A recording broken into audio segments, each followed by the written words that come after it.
Hi guys, here I get a lot of questions about rigging, about Nico presses, which are these little things with turnbuckles, or swage stands, which is what most people use on their boats and stuff like that. There's a soft Dyneema cabling and stuff like that. My particular version, since this is a very hot topic and everyone will argue it, I should be a member of the Mythbusters because there's a lot of myths out there. But my friends have gone to rigging school. I haven't officially gone to rigging school, but I did a lot of rigging. These things here, they're very cheap. You can get this for $3. You can get an eye for a couple bucks, stainless steel, and you can make this end. I'm going to show you how to do it in a minute and crimp it together. You can go to Home Depot and buy this little tool at Home Depot. There's the crimping. It's about $40 for this tool, or you can go buy the HIC or TIC. It's called, you can't see it, it's HIT or something like that. Yeah, it's HIT.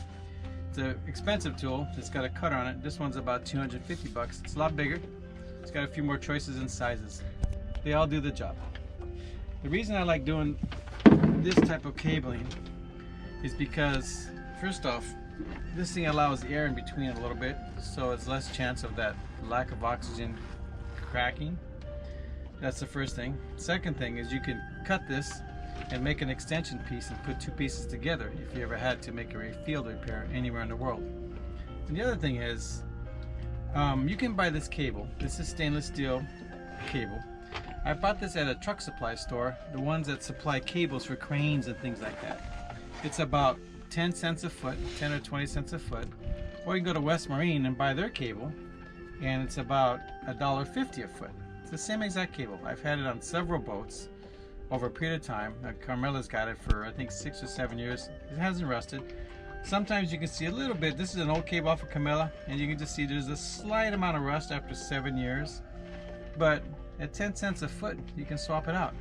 You can put new ends on it. You can fix it anywhere. So I'm going to show you how to do this fix here in just a minute. So here we go. So you take this out here, you open it up, you get a nice clean cut. Start right here.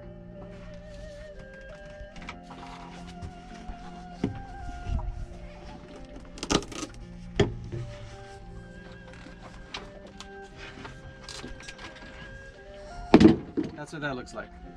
You need a bunch of these pliers, 3 of them. You take and put this loop in here like this. Be careful with your fingers, because if it hooks you, that little piece will sting. Go back on itself. Okay. Then you put your eyelet in there. Then you pull it down tight.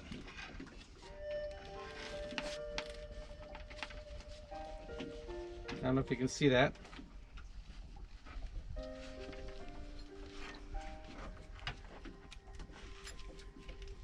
Then I'll take one of my pliers. I'll hold the end on it.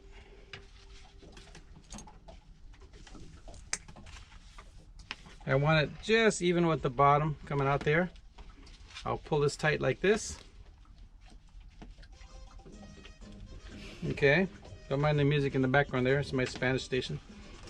I'll pop this top piece down so that it sits well seated. You can see that. I want it to be seated all the way in. Here's 1, 2. I'll pop another one in over here. Loosen that up.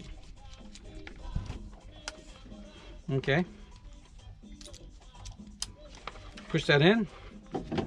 I'll grab my cheap Home Depot tool. Put this in there.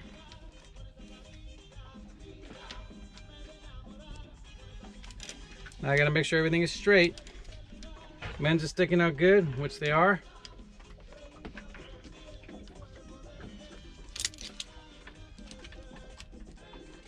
Okay, bring this down a little bit. I like to put 2 or 3 crimps in. I'm going to put one in the middle first. I'll hold it, everything goes together. Give it a good squeeze. Down it goes.